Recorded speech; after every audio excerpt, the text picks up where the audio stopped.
예, 우리 같이 인사 나누겠습니다. 일주일 동안 수고하셨습니다.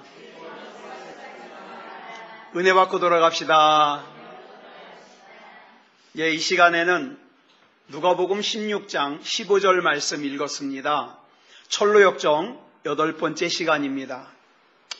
우리는 2주 전에 크리스찬이 겸손의 골짜기를 지나면서 아볼루온이라고 하는 마귀들의 대장과 싸우게 되었죠. 그때 하나님의 말씀의 검으로 이 아볼루온을 물리친 것을 살펴보았습니다.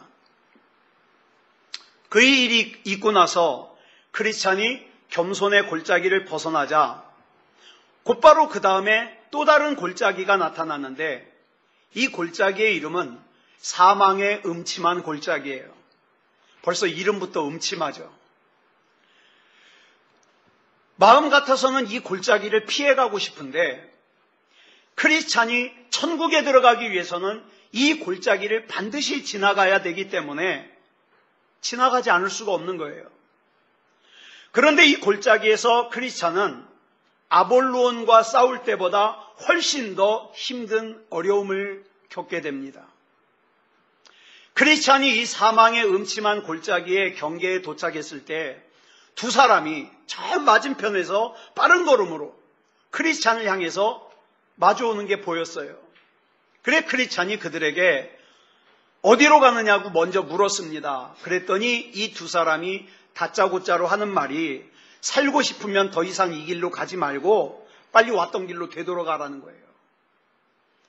그래서 크리스찬이 아니 그 길 끝에 뭐가 있길래 그러냐고 물었더니 이 길에는 캄캄한 어둠이 있고 괴물들과 용들이 있고 신음소리가 가득하다는 거예요.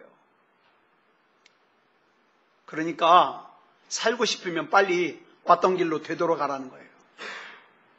여러분, 우리가 살다 보면 겨우겨우 하나의 고비를 힘들게 넘었는데 그래서 한숨 돌리는 순간 그거보다 더 큰 어려움이 닥쳐올 때가 많습니다. 여러분, 예수 믿으면 어려움 안 당하나요?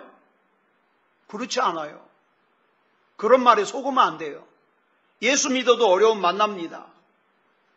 그래서 어쩔 때는요, 사망은 아닌데 마치 우리가 느껴지기에 야, 이 고난은 정말 사망 같다, 죽음 같다, 이렇게 느껴질 때가 있더라는 거예요.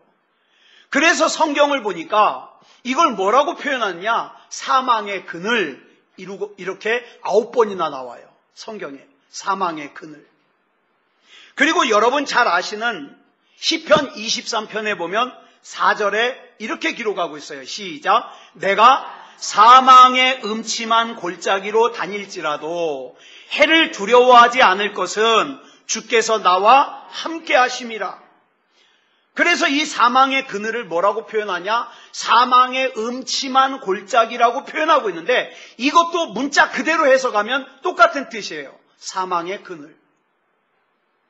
여러분, 이 사망의 음침한 골짜기는 우리 성도들에게 어떻게 다가옵니까? 때로는 고칠 수 없는 질병으로 옵니다. 여러분, 내 병이 고칠 수 없으면 얼마나 힘들어요? 제가 요새 즐겨보는 드라마 중에 의사 요한인가? 그 드라마가 있는데 뭐예요? 이 드라마가 얘기하는 게 그거예요. 병을 고칠 수 없는 병이에요. 근데 너무 고통스러워요. 그랬을 때 안락사를 시키냐 마냐, 이 주제로 이 드라마가 전개가 되고 있는데, 여러분, 내가 분명히 예수 믿는데 병에 걸렸어요. 근데 고침받으면 좋겠는데 고칠 수 없는 병이에요. 근데 고통은 너무 심해요. 이게 뭐다? 사망의 음침한 골짜기다. 또 가난해요. 근데 이 가난을 벗어날 방법이 없어요. 더더군다나 얼마 전에 저희 집사람 큰 이모님이 돌아가셨는데 내 가까운 친구나 또는 내 사랑하는 사람이 갑작스럽게 죽음을 맞았을 때 우리는 그때 느끼는 게 뭐예요? 죽음이라는 것이 나로부터 멀리 있는 게 아니구나. 가까이에 있구나. 이걸 느낄 때가 있어요. 그로 인하여 마치 우리가 이런 어려움을 당했을 때 느끼는 게 뭡니까? 하나님이 나를 떠나신 것 같아요. 모든 위로가 다 사라진 것 같아요. 나를 위로할 수 있는 게 없는 것 같아요. 구원의 감격까지 잃어버려요. 천국에 대한 소망도 시들어져요. 그리고 내 심령은 두려움으로 가득해요. 여기서 많은 사람들이 실족합니다. 그래서 어떻게 해요? 예배를 떠나고 교회를 떠납니다.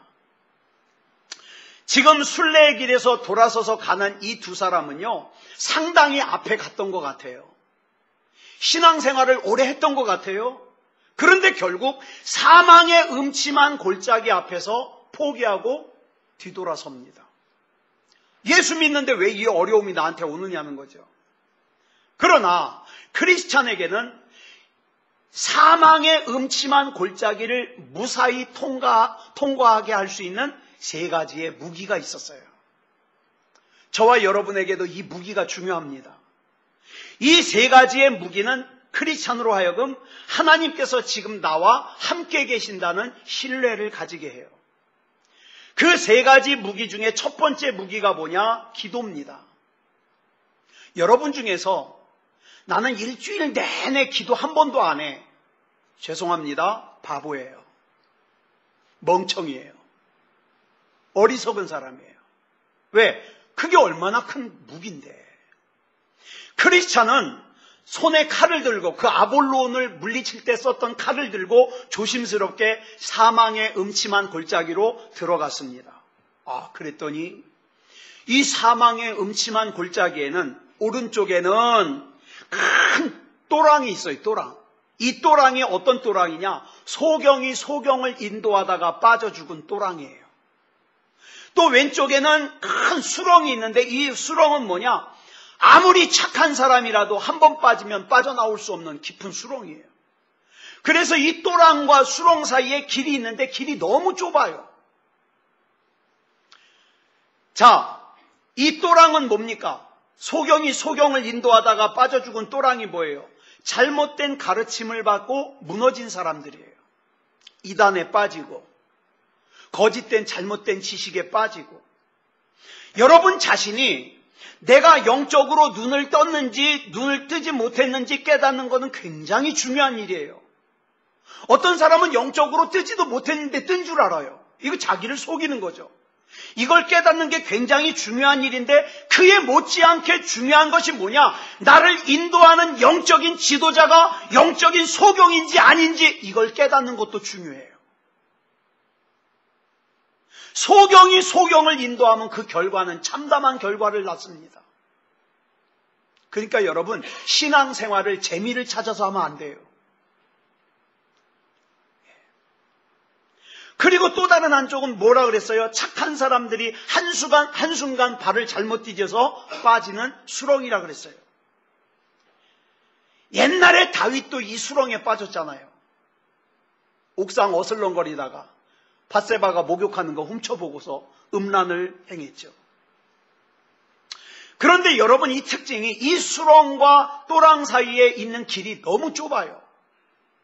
그러니까 여러분 저와 여러분이 이 세상을 살면서 긴장하지 않으면 긴장이 풀어지는 순간 빠져요. 예? 긴장을 풀면 안 돼요. 그래서 조심스럽게 발을 내디디고 있던 이 크리스찬이 골짜기 중간쯤에서 보게 되는데 무서운 걸 보게 돼요. 뭐냐? 무서운 불길과 막 굉음이 쏟아져 나오는데 거기가 지옥의 입구래요. 여러분 기억하세요. 지옥은 저 멀리 있는 게 아니에요. 내가 나중에 죽으면 천국 가든지 지옥 가든지 아니에요. 내 삶의 주변에 언제든지 지옥의 입구는 도사리고 있어요. 그래서 여러분 음란한 걸 가까이 하잖아요. 여러분 지옥 입구에 서 있는 거예요. 잘못된 재물을 탐하잖아요. 지옥 입구에 서 있는 거예요. 근데 사람들이 그걸 몰라요. 지옥은 저 나중 일인 줄 알아요. 아니요. 지옥 입구는 바로 옆에 있어요. 그러자 크리스찬은 금방이라도 그 지옥이 자기를 덮칠 것 같아서 무서워가지고 벌벌벌벌 떨어요. 앞으로 갈 수도 없고 그렇다고 되돌아갈 수도 없어요. 이 사망의 음침한 골짜기에서 크리스찬이 의지할 수 있는 것은 오직 하나님의 도우심밖에 없어요. 그래서 크리스찬이 아볼로온을 물리칠 때 썼던 이 칼이 지금 아무 쓸모가 없어요. 소용이 없어요. 그래서 칼집에다가 칼을 꼽고 기도라고 하는 다른 무기를 꺼냈습니다. 여러분, 기도 복잡한 거 아니에요. 기도 너무 멋있게 잘하려고 하지 마세요. 우리 일상생활 가운데서 하나님을 불러야 돼요. 여호와여, 주께 구하오니 내 영혼을 건져주시옵소서. 이 사망의 음침한 골짜기에서 내 영혼을 건져주시옵소서. 이 음란함에서 나를 건져주시옵소서. 이 잘못된 탐욕에서 나를 건져주시옵소서. 내 힘만 의지할 수 없어서 내가 전능자 하나님을 의지하기 위해서 하는 게 뭐예요? 그게 기도예요. 그래서 내가 기도하는 순간 놀라운 일이 생기는데 그게 뭐냐? 전능하신 하나님과 내가 접속이 이루어집니다. 연결이 됩니다. 그래서 그 다음부터는 그 전능하신 하나님의 힘으로 살게 되는 거. 이게 기도예요. 그러니까 기도 안 하는 사람 바보죠. 힘들다고 탄식할 자격이 없어요. 기도 안 하는 사람은. 그거 당연한 건데 뭐. 그래서 첫 번째 무기가 기도입니다.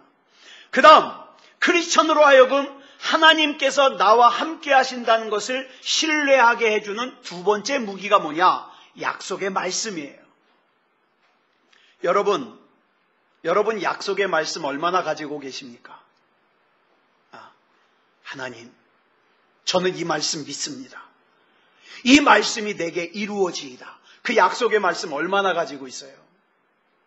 크리스찬이 사망의 음침한 골짜기를 한참 두려워하면서 벌벌 떨면서 가고 있는데 저만치서 웅성웅성거리는 소리가 막 들리는 거예요. 그랬더니 그 소리가 점점 가까워져요.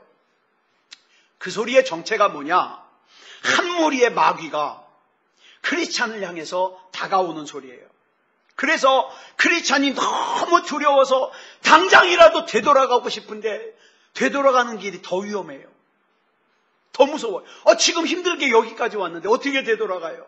그래서 끝까지 앞으로 가야 되는데 너무 무서워요.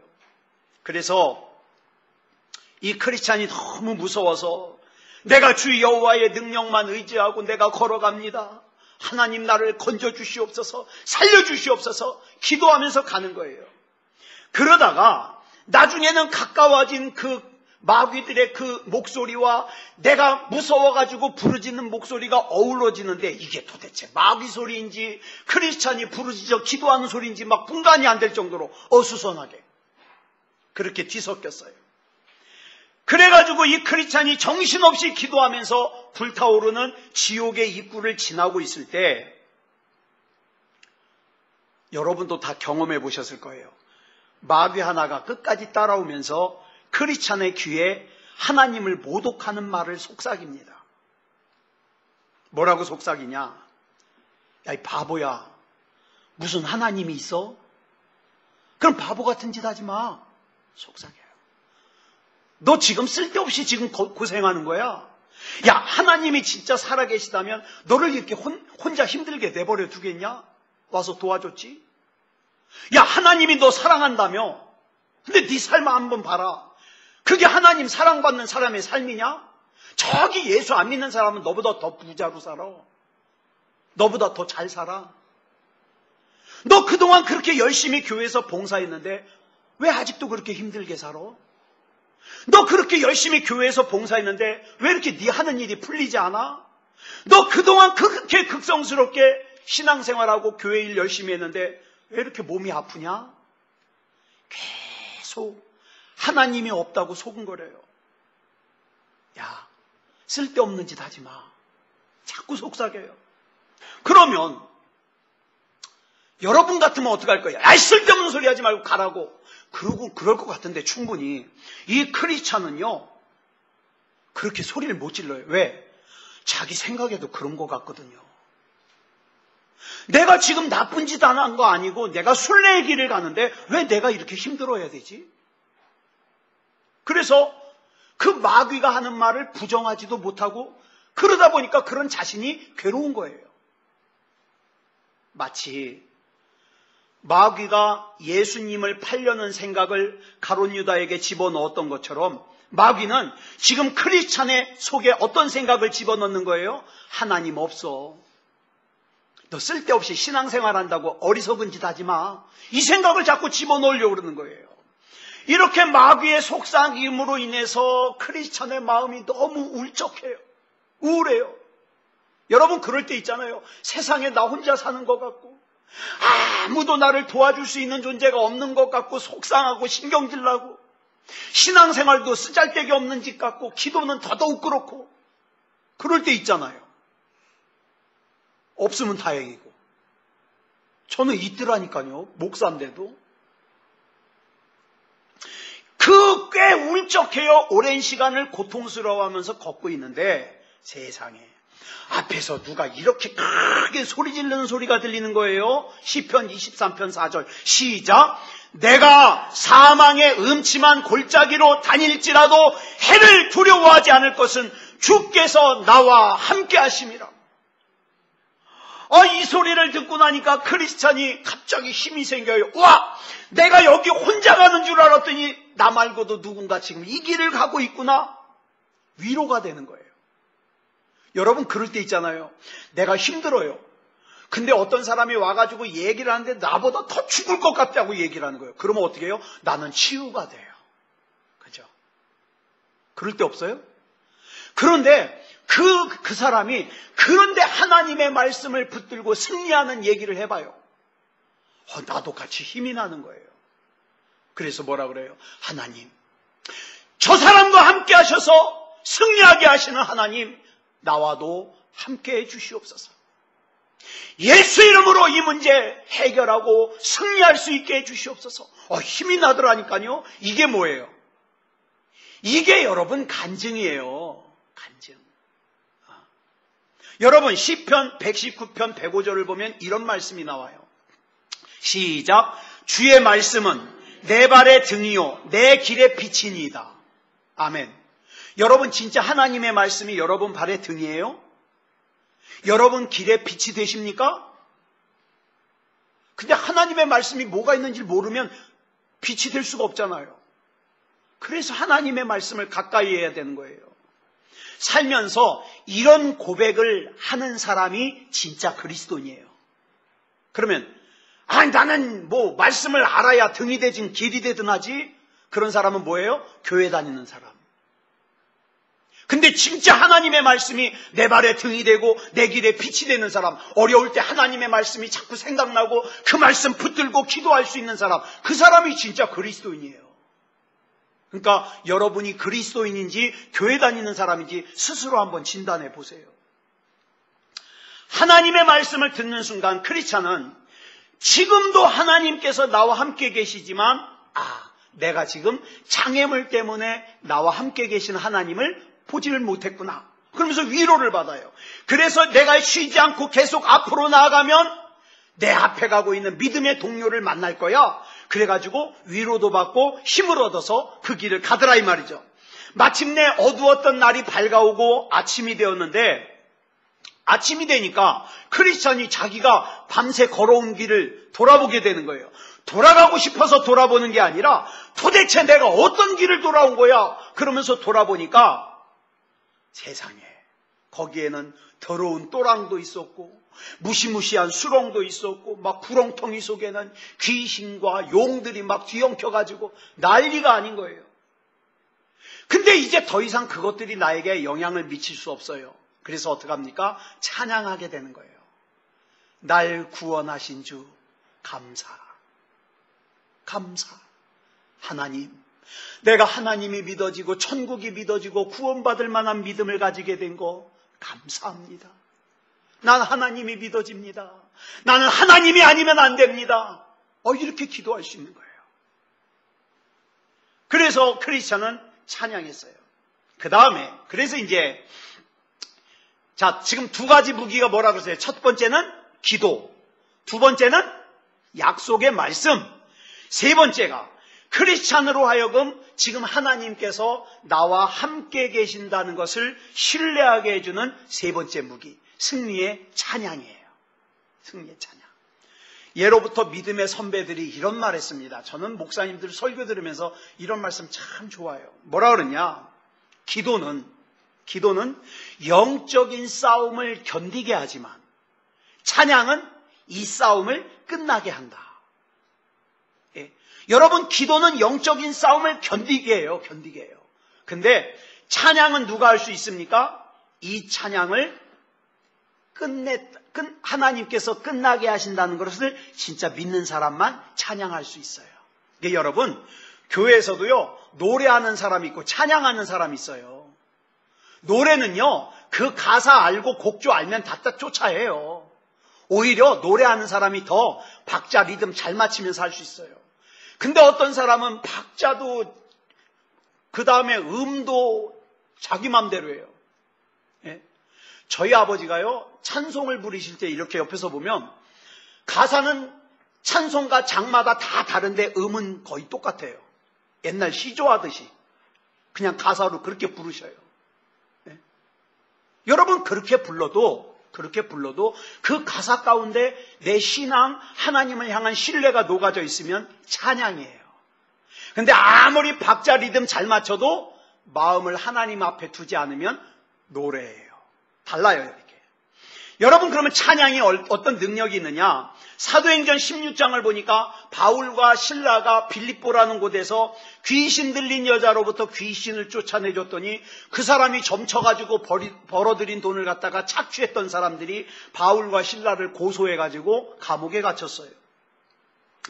감옥에 갇힌 바울과 실라가 한밤중에 기도하면서 하나님을 찬양했어요. 찬양했더니 옥터가 흔들리고 옥문이 열리고 그 다음에 바울과 실라를 묶어두고 있는 쇠로 만든 착고가 다 벗어졌어요. 그래서 여러분 기억하세요. 여러분들이 어려울 때, 힘들 때 하나님을 신뢰하여 부르는 찬양은 여러분들을 얽어매고 있는 모든 결박을 풀어줍니다. 이걸 믿는 사람은 찬양의 능력을 경험할 수 있어요. 근데 노래는 백날 불러봐야 아무 능력 없어요. 그러니까 찬양을 해야 된다고요. 찬양을. 네. 자, 그래서 벗어졌는데 이 크리스찬이 아직 안심을 할 수가 없어요. 그래서 앞으로 걸어가는 길에 아직도 마귀가 설치해 놓은 덫, 올가미, 그물, 구덩이, 함정, 깊은 구멍, 비탈 이런 게 가득해요. 그래가지고 아직 마음을 놓으면 안 돼요. 그런데 가만히 크리스찬이 생각해 보니까 이 길을 계속 어두운 가운데서 갔다면 얼마나 내가 힘들었을까? 못 갔을지도 몰라요. 그런데 지금 하나님께서 밝은 빛을 주셔서 선명하게 보여주시니까 얼마나 감사한지 몰라요. 그런 가운데서도 긴장을 늦추지 않고 크리스찬은 사망의 음침한 골짜기 끝에 마침내 도착을 했습니다. 근데 우린 여기서 한 가지 의문이 있어요. 뭐냐면 왜 하나님께서는 성도들로 하여금 이런 사망의 음침한 골짜기를 지나게 하실까? 아무리 생각해도 내 생각에는 이창원 목사같이 착한 사람은 어려움을 만나면 안 될 것 같은데, 내가 하나님이라면 참 어려움을 안 줄 것 같은데, 이상하게 살다 보면 사망의 음침한 골짜기를 내가 가더라 이 말이에요. 왜 그럴까? 하나님이 이창원 목사를 미워하시나? 근데 잘 들으세요. 이 사망의 음침한 골짜기의 특징을 말해주는 단어가 두 개가 있어요. 하나는 사망, 그 다음에 음침이에요. 이 두 단어가 다 즐겁질 않아요. 밝지 않아요. 예? 유쾌하지 않아요. 그래서 이 사망의 음침한 골짜기는 누가 뭐라 그래도 고난이에요. 시련이에요. 여러분 이 골짜기 지나보셨습니까? 지나봤죠? 겉으로는 안 그런 척하지만 속으로는 그러며 책으로 쓰면 몇 권인데요. 저도 알아요. 저도 몇 권 나와요. 그런데 우리가 하나님께 나아가는 이 믿음의 길에는 이 험하고 위태롭고 무섭고 고통스러운 일들이 분명히 있습니다. 여러분, 예수 믿으면 아무 문제 없고 예수 믿으면 아무 어려움이 없다고 얘기하는 사람 있으면 이렇게 생각하면 거의 틀리잖아요. 거짓말쟁이, 사기꾼, 저는 지금까지 여러분들에게 예수 믿으면 아무 문제 없다고 말씀드린 적 없어요. 그럼 뭐라고 말씀드렸어요? 이길 수 있는 힘을 주신다 그랬어요. 여러분 분명히 어려움 만납니다. 근데 여기서 우리가 분명하게 알아야 될 것이 있어요. 앞에서 분명히 크리스천이 죄의 짐을 벗어버렸어요? 아직 메고 있어요? 지금 죄의 짐을 벗어버렸죠? 죄의 짐을 벗어버렸다는 건 무슨 뜻이에요? 구원 받았어요. 구원 받았는데도 여전히 마귀가 속삭여요. 유혹해요. 그래서 사도 바울이 로마서 7장 후반부에서 이렇게 탄식하는 거예요. 지금 내 안에 두 법이 싸운다. 한 법은 뭐예요? 하나님의 법. 또 하나는 죄의 법. 예? 여러분 구원받은 사람도 속에서 하나님의 법과 죄의 법이 싸워요. 그래서 바울이 나는 분명히 예수 믿고 구원받았는데 나는 구원받은 사람인데 죄의 권세로부터 강력하게 나는 지금도 공격을 받고 있다. 탄식하는 거예요. 그래서 이 공격을 이겨내야 되는데 문제는 방법이에요. 어떻게 이 마귀의 공격을 이길 수 있느냐는 거죠. 어떻게 이길까요? 철저하게 하나님 안에 거해야만 이길 수 있습니다. 이걸 요한복음 15장에서 보면 예수님께서 포도나무와 가지의 비유로 말씀하시면서 자, 하나님은 누구? 포도나무 비유에서 하나님은 이렇게 하면 안 되겠다. 농부는 누구? 농부는 누구? 이 정도 되면 눈치 있게. 농부는 누구? 하나님. 포도나무는 누구? 예수님. 가지는 누구? 나. 아셨죠? 포도나무는 하나님, 농부. 자꾸 여러 번 반복하면 이래요. 농부는 하나님, 포도나무는 예수님, 가지는 나. 그러면 이게 왜 중요하냐? 내가 할 일은 뭐만 하면 돼요? 누가 여러분 가서 막 기적을 행하라 그래요? 아니요. 우리 하나님 그런 거 요구하신 적 없어요. 우리는 뭐만 하면 돼요? 포도나무에 꼭 붙어 있기만 하면 돼요. 우리가 할 일이에요. 자, 그러면 농부이신 하나님께서는 수고하셔요. 그죠? 거름도 주시고 물도 주시고. 포도나무이신 예수님께서는 양분을 막 공급해 주셔요. 그러니까 우리는 뭐만 하면 돼요? 포도나무에 꼭 붙어 있기만 하면 우리는 열매 맺을 수 있어요. 여러분 인생 하나님이 책임지셔요. 그런데 어리석은 사람들이요, 교만이 충만해가지고 나는 하나님 아니어도 돼. 그러니까 난 예배도 적당히 드려도 돼. 해보라고. 나중에 후회한다니까. 땅을 치고. 자기가 뭐라고 포도나무에서 떨어져서 잘 살기를 바래요. 그런 어리석음이 충만한 사람이 어디 있어요. 나는 예수님께 붙어 있어야 된다. 그러면 열매를 맺을 수 있다. 그래서 크리스천은 사망의 음침한 골짜기를 지나는 동안에 자기의 힘과 자기의 능력을 의지하지 않고 오직 하나님께 부르짖으면서 죄와 싸우는 노력을 중단하지 않았어요. 이렇게 해서 마침내 크리스천은 사망의 음침한 골짜기를 다 벗어나 골짜기의 끝을 보니까 이제 사망의 음침한 골짜기가 끝났어요. 얼마나 좋아요. 그런데 웬일이냐면 사망의 음침한 골짜기가 끝났는데 막 순례자들의 뼈와 몸뚱이들이 막 피가 막 뒹굴러 다니는 거예요. 이상한 거예요. 사망의 음침한 골짜기가 분명히 끝났는데 왜 이런 게 여기 있을까? 보니까 저기 동굴이 하나 있는데 듣자니까 이 동굴에는 거인이 2명이 살았대요. 하나는 교황이라고 하는 거인, 하나는 이교도라고 하는, 이교도라 그러니까 좀 이해가 안 가죠? 이슬람이라고 보면 돼요. 이슬람이라고 하는 거인, 이렇게 옛날부터 살고 있었어요. 그래가지고 이 두 거인이 온갖 권세와 폭정으로 사람들을 잔인하게 죽여가지고 앞서갔던 순례자들이 거기 뼈가 뒹굴어 다니는 거예요.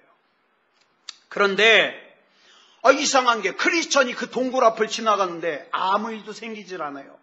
알고 보니까 그 동굴에 살고 있던 이교도라고 하는 거인은 일찍이 죽었고 이미 죽은 지 오래됐고, 교황이라고 하는 거인은 살아있긴 하지만 나이가 너무 많은 데다가 옛날에 너무 너무 싸움을 많이 하느라고 자기도 많이 다쳐가지고 막 뼈도 굳고 그래가지고 못 움직여요.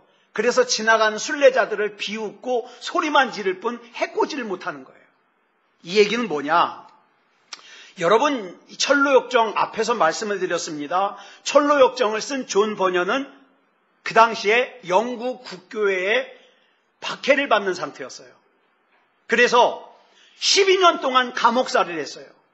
12년 동안. 그래서 이 부분에서 설명하는 게 뭐냐? 교황의 박해를 얘기하는 거예요. 교황의 박해. 여기서 이교도는 죽었다 그랬는데 이교도가 뭐예요? 이슬람 세력인데 이 당시에 이슬람 세력이 많이 위축됐어요. 그런데 여러분, 지금 인터넷에서 세계 종교 지도를 보세요. 이슬람이 굉장히 성장하고 있어요. 만약에 지금 철로역정을 다시 쓴다면 이교도라는 거인이 다시 태어나가지고 왕성하게 자랐어요. 이 교황이 늙었다는 것은 카톨릭이 영국에서의 영향력이 점점 약해졌다는 뜻이에요. 그렇지만 여전히 위협적이에요. 그래가지고 얼마 전에도 그랬잖아요. 교황이 발표 한번 하면 웅성웅성해요. 교황이 우리는 이제 예수님이 재림하시는 거 안 믿습니다. 그거 기억나세요? 교황청에서 이번 교황이 그 얘기했어요. 언젠가는 하실지 모르지만 자기네들이 이제 안 믿는다는 거예요. 뭐 이런 소리 하잖아요. 그러면 웅성웅성해요. 그다지 큰 영향력은 우리에게 없지만. 여러분, 그래서 지금도 여전히 진리의 박해를 가하고 있다. 이제 날이 새가지고 다음날 순례의 길을 가던 크리스찬은 한 언덕에 도착을 했는데 이 언덕은 순례자들이 언덕 위에 올라가서 이제 자기가 가야 될 길을 멀리 볼 수 있도록 일부러 쌓아놓은 언덕이에요. 이 크리스찬이 언덕 위에 올라가서 봤더니 저만치 자기 한 동네 사람인 믿음이 가고 있는 게 보여요. 믿음. 이 믿음이 아까 그 사망의 음침한 골짜기를 지날 때 시편 23편 4절을 갖다가 막 외치면서 지나갔던 그 사람이에요. 그래가지고 크리스찬이 막 불렀어요. 여보시오, 믿음씨, 잠깐 날 좀 기다려주시오. 같이 갑시다. 그랬더니 이 믿음이 흘낏 돌아보더니 그냥 가는 거예요. 나하고 좀 같이 가자니까요. 그랬더니 믿음이 얘기를 해요. 기다릴 수가 없어요. 지금 피의 원수가 우리 뒤를 쫓아오고 있어요. 그러면서 그냥 가는 거예요. 왜냐하면 이 믿음도 여기까지 오는 동안 얼마나 방해를 받았겠어요. 그러니까 가는 발걸음을 갖다가 재촉하는 거죠. 기다려달라 그러는데 자기 말에 거절을 당했어요. 크리스찬이 화딱지가 나가지고 그래! 그랬더니 막 전력질주 막 뛰어가는 거예요. 그래가지고 믿음을 추월했어요. 내가 앞에 가지 뭐. 그럼 막 추월해가지고 보란듯이 앞서서 갔어요. 가다가 쫄떡 미끄러졌어요. 근데 여러분, 지금 크리스찬이 복장이 뭐냐면 전신갑주를 입고 있거든요. 갑옷을 입고 있거든요. 갑옷은 한번 넘어지면 자기가 못 일어나요. 그래가지고 버르적거리고 있는데 이제 추월해가지고 지나갔던 믿음이 오다가 웃으면서 그 넘어진 크리스찬을 잡아 일으켜줬어요. 이건 뭐냐? 저와 여러분이 신앙생활하다가 간혹 복음과 상관없는 쓸데없는 일 때문에 시험 들 때가 있어요. 여러분, 절대 우리 신앙생활에서 복음 외의 것으로 시험 들면 안 됩니다. 그래서 넘어지면 안 됩니다. 그거 바보예요. 바보. 그러니까 아무 일에든지 다툼이나 허영으로 하지 말고 오직 겸손한 마음으로 각각 자기보다 다른 사람을 더 낮게, 더 좋게 여기고 그렇게 신앙생활하라는 거예요. 마침내 도착한 믿음이 크리스찬을 붙잡아 일으켜줬고 두 사람은 사이좋게 순례의 길을 계속 갔습니다. 자, 크리스찬은 이 믿음이 자기와 한 동네 사람이에요. 근데 자기보다 늦게 출발했거든요. 그래서 어떻게 여기 오게 됐냐고 그랬더니 믿음이 당신이 마을을 떠난 뒤로 우리 마을이 유황불로 심판을 받을 거라는 소문이 자자해서 내가 그 얘기를 믿고 나도 출발했다. 순례의 길을. 그랬더니 크리스찬이 물어요. 그럼 왜 다른 사람들은 심판이 온다는 걸 알면서도 마을을 안 떠나고 있죠? 그랬더니 믿음이 얘기하기를 얘기는 많이 들었지만 우리도 그렇잖아요. 예수님 재림하십니다. 하나님이 세상을 심판하십니다. 얘기는 많이 들었지만 이 얘기를 확실하게 믿는 사람들이 없어요. 그러면서 뭐라 그래요? 설마. 그러면서 오히려 누구래요? 집을 떠난, 마을을 떠난 크리스찬을 비웃어요. 조롱해요. 어우, 저 광신자. 예수에 미친 사람. 그런데 믿음은 그 마을이 멸망당할 걸 믿었기 때문에 도망 나온 거예요. 근데 갑자기 크리스찬이 궁금한 게 있어요. 왜? 처음에 마을에서 나올 때 변덕쟁이가 같이 나왔잖아요. 그러다가 절망의 수렁에 빠져가지고 어떻게 했어요? 되돌아갔잖아요. 아이, 이 길로 가면 좋다 그러더니 뭐냐고 되돌아갔잖아요. 그 변덕쟁이는 어떻게 됐습니까? 물어봤더니 그 변덕쟁이가 크리스찬을 따라갔다가 절망의 늪에 빠졌다가 돌아왔는데 마을 사람들한테 자기가 절망의 늪에 빠졌던 걸 갖다가 감추려고 했는데 그 몸에 막 묻어있는 진흙 때문에 사람들이 다 알고 그 변덕쟁이를 비웃었다는 거예요. 그 쓸데없이 그 크리스찬은 따라가가지고 저 고생이냐고. 그래가지고 사람들이 그 변덕쟁이를 갖다가 비웃고 왕따를 시켜가지고 마을에서 직장을 구할 수가 없게 됐대요. 그래서 크리스찬을 따라서 나서기 전보다 7배나 더 힘들어졌다. 이런 얘기를 하는 거예요. 그 크리스찬이 이해가 안 가요. 아니, 마을로 돌아갔는데 왜 괴롭히냐고. 그랬더니 믿음이 얘기하기를 그 사람들은 생각하기를 한번 자기네들을 떠난 것은 배신자라는 거예요. 그래서 괴롭힌다는 거죠.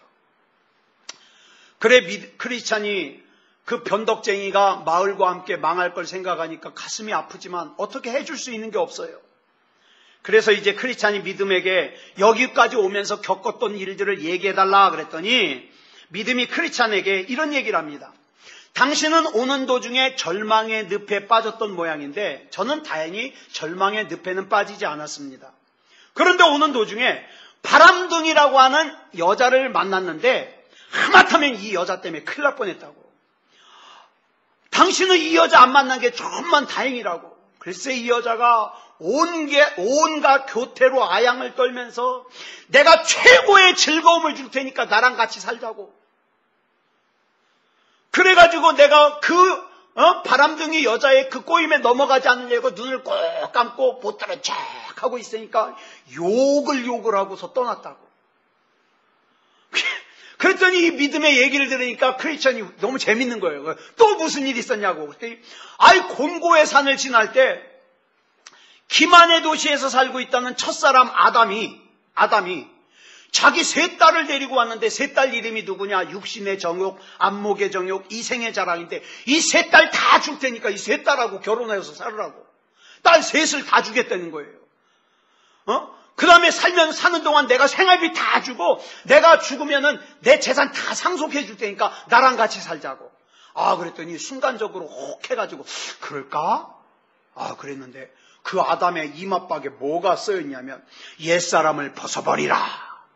이 말씀이 적혀 있어서 거절을 했더니 욕을 하고 괴롭히더래요. 그래가지고 거기서 막 도망을 나왔는데 도망 나오는 믿음을 갖다가 모세의 율법이라고 하는 사람이 막 쫓아오더니 막 좁혀는 거예요. 왜 때리냐고 그랬더니 네가 잠시나마 저 아담의 유혹에 빠져서 때리는 거라고. 엄청 패더래요. 그 얘기는 뭐냐? 여러분, 율법은요 우리를 정죄하고 판단하고 협박은 해요. 이런 법 어기면 안 된다, 뭐 하면 안 된다 협박은 하지만 우리 구원은 못해요. 그래가지고 이 모세의 율법에 맞아 죽을 뻔했는데 누가 와서 막 뜯어말리고 구해줬는데 누군지 몰랐는데 나중에 가는데 보니까 못자국이 보이더라. 뭐 이런 내용이 나와요.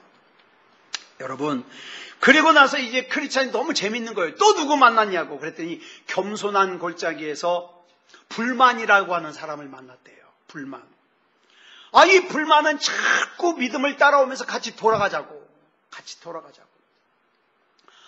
나는 이 순례의 길을 가면 좀 다를 줄 알았는데 왜 이렇게 힘드냐고. 우리 돌아가자고. 여러분, 저와 여러분 옆에 항상 불만이 있는 거 아세요? 여러분, 애굽에서 나온 이스라엘 백성이 몸은 애굽에서 나왔지만 먹고 싶은 거, 좋아하는 것은 여전히 어디 있었어요? 애굽에 있었어요. 그래가지고 모세를 원망하고 애굽으로 돌아가자 그랬잖아요. 저와 여러분 옆에서도 항상 이 불만이 유혹을 합니다. 여러분 집에서 또한 여러분 친구들 중에서 항상 교회에 대한 불만, 또 목사에 대한 불만. 요즘에 뉴스에 목사들이 잘못하는 사람들이 종종 나오잖아요. 우리 딸내미가 그래요. 아빠, 나 어디 가서 우리 아빠가 목사라고 창피해서 말 못하겠어. 저도 속으로 그랬어요. 나도 창피해서 내가 목사라고 못하겠어. 근데 여러분, 목사가 전부 그런 거 아니잖아요. 근데 옆에 불만이 붙어 다니는 사람들은 꼭 뭐만 봐요? 사고 일으킨 목사 얘기만 해요. 사고 일으킨 교회 얘기만 해요. 교회 좋은 게 얼마나 더 많은데. 그렇죠? 좋은 목사가 얼마나 더 많은데 그건 관심이 없어요. 그렇죠? 사고 일으키는 목사, 문제 일으키는 교회. 그게 뭐예요? 그게 불만이 쫓아다니는 거예요. 그러면서 뭐라고 속삭여요? 사실 하나님은 너한테 관심 없어. 그래, 하나님이 계시긴 계시지. 그렇지만 그 하나님은 너를 사랑하지도 않고 아예 너 같은 사람에겐 관심도 없어. 그래가지고 이 불만에게 속은 사람들은 어떻게 해요? 다시 돌아가려고 그래요. 자기 소견에 옳은 대로 살으려고 그래요. 그런데 이 불만의 유혹을 따라가면 안 돼요.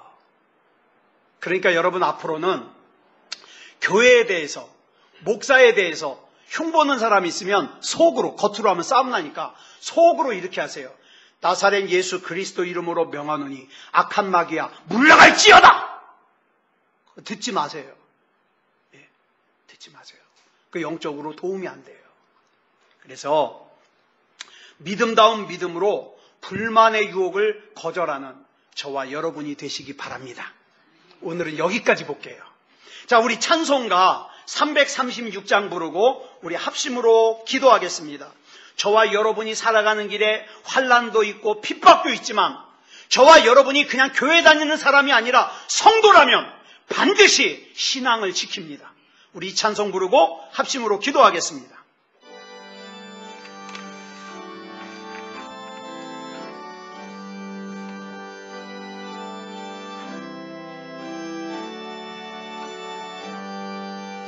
환난과 핍박 중에도 성도는 신앙 지켰네.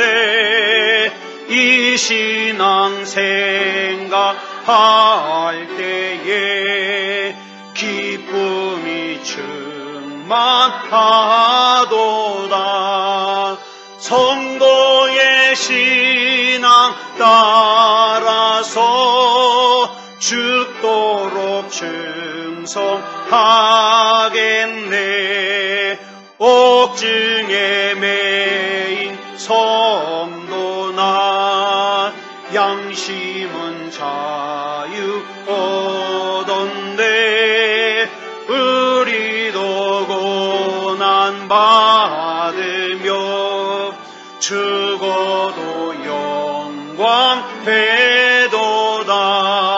성도의 신앙 따라서 죽도록 충성하겠네. 성도의 신앙 본받아 원수도 사랑하겠네. 인자한 언어 행실로 이 신앙 전파하리라. 성도의 신앙 따라서 죽도록 충성하겠네. 아멘.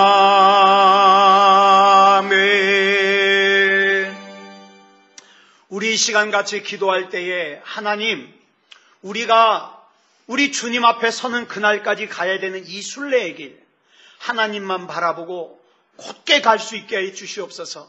내 옆에서 나는 소리에 귀 기울이지 말게 하시고 오직 하나님만 바라보고 하나님의 음성만 듣고 갈 수 있게 해 주시옵소서. 우리 이 시간 같이 합심으로 기도하겠습니다. 사랑의 아버지 하나님 감사합니다. 하나님의 은혜 가운데 성도로 불러주시고 구원받을 만한 믿음을 주시고 하나님의 나라의 백성으로서 살 수 있게 하여 주시니 감사합니다. 사랑의 아버지 하나님이 믿음의 길을 갈 때 아버지 하나님이여 다른 세상의 소리에 귀 기울이지 말게 하시고 오직 하나님만 바라보며 믿음다운 믿음으로 갈 수 있게 하여 주시옵소서. 사랑의 아버지 하나님 흔들리지 않게 하여 주시옵소서. 하나님 앞에 맡겨진 인생은 하나님이 책임지지만 하나님 앞에 맡겨지지 않은 인생은 하나님이 책임지지 않사오니 아버지 하나님이여 우리 하나님 앞에 맡겨져서 하나님께서 책임지는 인생을 살게 하여 주시옵소서. 사랑의 아버지 하나님이여 좌로나 우로나 치우치지 말게 하시고 믿음다운 믿음으로 살아 하나님께는 영광이요 우리에게는 큰 은혜가 있는 능력이 있는 승리가 있는 삶을 살 수 있도록 인도하여 주시옵소서. 하나님께서 이 믿음의 길을 끝까지 책임져 주시고 역사해 주시고 인도해 주실 줄 믿사오며 그리스도 예수님의 이름으로 간절히 기도드렸사옵나이다. 아멘.